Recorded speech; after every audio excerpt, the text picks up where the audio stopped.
All right, let's dive right into this explainer and decode what has to be one of the most explosive, single-day market reactions we've seen in recent semiconductor history. We're looking at NXP Semiconductors today, a massive player in the chip space. And we're going to map out exactly how they completely shocked Wall Street and managed to flip the entire narrative around their business practically overnight. Now, you really have to appreciate the sheer scale of this. A 25.55% jump. NXP is not some tiny volatile tech startup that swings wildly on a rumor. We are talking about a $79 billion Goliath. So seeing a stock of that size skyrocket by over 25% in one single session, that is historically huge. And it didn't just inch up, it happened on trading volume that was more than 3 times its daily average. This was a profound, fundamental shift in how big institutions were valuing the company. So, the day everything changed was April 28, 2026. If you've been following NXP before this, you know they spent roughly 2 years really frustrating their shareholders. The broader automotive chip market was slogging through a pretty nasty inventory slump. But on this specific day, the market suddenly realized it had completely mispriced NXP's future. What everyone assumed was just a sluggish, legacy auto chip supplier actually revealed itself to be a multi-year, high-tech growth story. Which brings us to Section 1, the hidden engine, data centers. You see, the real catalyst for the surge wasn't just a standard run-of-the-mill earnings beat. It was a massive reveal that absolutely nobody had factored into their financial models. Just look at what CEO Rafael Sotomayor said on the earnings call. He literally dropped a bombshell. He revealed that NXP had this invisible data center business, quietly operating inside their industrial and communications segment. In 2025, it brought in $200 million.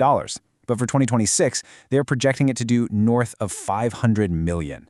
It's more than doubling in a single year, and Wall Street was completely blind to it. Now, just to be crystal clear about what they're actually doing here, NXP isn't suddenly building AI GPUs to compete with NVIDIA. They don't play in the data plane. What they do is own the control plane. They're supplying the highly reliable processors like their IMX line that handle server board management, thermal cooling, and system security. Basically, as these AI data centers get physically larger and run way hotter, NXP is providing the critical infrastructure to securely and reliably keep the whole operation from melting down. It's an absolute foundational play, and it's growing at breakneck speed. Moving right along to Section 2, the auto catalyst, where it's all about content over volume. Let's look at their bread and butter, the automotive segment. A lot of analysts actually got NXP wrong here because they were hyper-focused on SAAR. That's the industry metric for overall vehicle production volume. They saw flat car production globally and just assumed flat growth for NXP. But they entirely missed the other side of the equation, which is content per vehicle. NXP's growth isn't about the world making more cars. It's driven by the sheer volume of advanced chips stuffed inside every single modern car rolling off the line today. So what's driving all that extra content? Well, it's the massive shift towards software-defined vehicles, or SDVs. We are looking at a structural change where a few really complex, powerful computing platforms replace dozens of old, clunky legacy chips. NXP is seeing a surge in demand for radar, electrification chips, and their new 60-nanometer S32K5 zonal processors. The huge takeaway here? These high-tech components now make up nearly half of NXP's total automotive revenue. And get this, they contributed a staggering 90% of the segment's year-over-year growth. All right, let's unpack Section 3, behind the financials. The hard numbers prove that this dual-engine growth story is very, very real. Just look at the consistency here. They pulled in Q1 revenue of $3.18 billion, easily beating estimates, alongside an EPS of $3.05. But the real story is their Q2 guidance. They're projecting sequential jumps across the board. $3.54 billion in revenue, a massive $3.50 in earnings per share, and expanding gross margins to boot. And oh, by the way, in Q1 alone, they generated $714 million in free cash flow. This company is just throwing off cash right now. And the breakdown really highlights the health of the broader business. Automotive is obviously the heavy hitter at $1.78 billion, but here's the kicker. For the first time in several quarters, all 4 end markets, that's automotive, industrial, mobile, and communications infrastructure, are actually growing on an annual basis. That big auto inventory correction we were all worried about, yeah, it's effectively over. The entire portfolio is back in growth mode. And the good news doesn't stop with just current revenue. Management actually laid out a super clear roadmap for structural margin expansion. In the near term, going into the second half of 2026, they expect factory utilization to climb back into the mid-80s, which is a nice profitability boost. But the long-term game changer, that's step 2. They have this VSCMC joint venture in Singapore.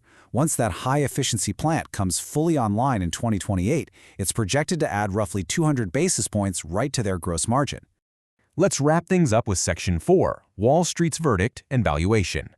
So with data centers absolutely booming and margins set to expand, how is the broader market pricing NXP compared to the rest of the chip sector? Well, there's a glaring disparity. NXP is trading at just 14.2 times forward EV to EBITDA. Contrast that with NVIDIA at over 19 times, or Broadcom sitting at nearly 25 times. Historically, NXP has suffered from what the street calls an automotive discount. But with this newly unveiled data center growth and the high-margin shift towards software-defined vehicles, major institutions are aggressively questioning why NXP is still trading at such a steep discount. Because of that glaring gap, institutional conviction is building fast. Right after these blowout earnings, Cantor Fitzgerald came out and slapped a street-high price target of $380 a share on NXP. That implies a massive runway from where the stock was trading just before the earnings release. It really highlights a potential total return that demands attention. Which leaves us with this final, somewhat provocative thought to chew on.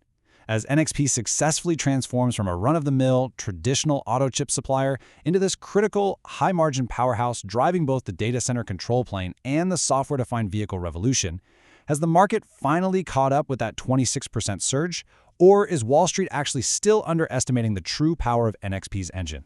It's a fascinating question, and one you'll absolutely want to keep an eye on as 2026 plays out. Thanks for joining me on this explainer.